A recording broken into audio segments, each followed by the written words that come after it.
Day 3 of the An Post Ras, and thankfully the gale-forced winds had abated somewhat as the 168 riders prepared for the trip to Castle Island.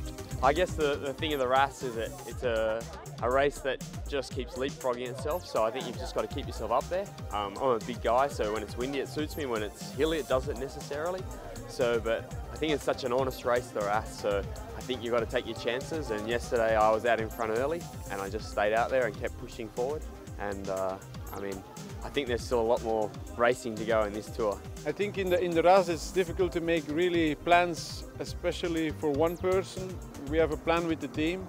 Like, we try to continue what we are doing, and hopefully either Bagdonas or another guy can go again for stage win, and we can keep our options open for the general. That's maybe the big picture. After yesterday's carnage, it now seemed that chances of overall victory on this year's race were limited to the top 23 riders. There was still a fairly strong tailwind that took them to Ennis in double quick time, where 2008 winner Stephen Gallagher, James McNally, Yuji Moriarty and Peter Hawkins were in a lead group that had been clear almost from the start. With McNally's An Post teammates driving the bunch, they were soon caught, and by the time they crossed to Shannon in Limerick, another of a squad, the man second overall, Gediminas Bogdanas, was part of a fresh break that included two Meads to Mullen men, Derek Finnegan and Simon Kelly. Going through Adair, the lead group was now 17 strong, which included 6 riders in the top 20, and it had a 3-minute advantage over 6 county riders, with the race leader Shane Archibald struggling in the main bunch 6 minutes behind.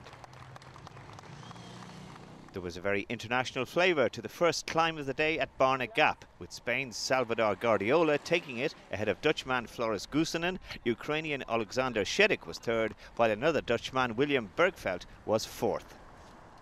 The next climb at Ahan Boy was won again by Guardiola. This time Bergfeldt was second, while Shedik was third and Goossenen fourth.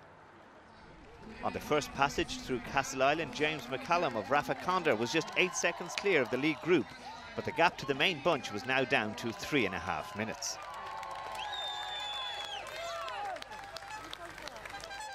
McCallum was caught on the way up to the final Category 1 climb at Crag Cave, and first over the top there was the Ukrainian Shedik. Nikolai Mikhailov of Bulgaria was second, Guardiola was third, with Simon Richardson fourth. And back at the finish in Castle Island, victory went to the Bulgarian Mikhailov. Alexander Shedik of Ukraine was second, Britain's Peter Williams was third, while Bagdonas came in sixth, but overnight leader Dean Downing finished some 2.5 minutes down. So heading for Castletown Bear, Bagdonas holds the yellow jersey with a lead of 1 minute and 16 seconds. It was a good day for me. I keep all day my power for the last 10 kilometers. In the finish line, I win in the sprint. Leader, this moment, I'm very happy. Team also happy. Team today very good work. Now it's fantastic.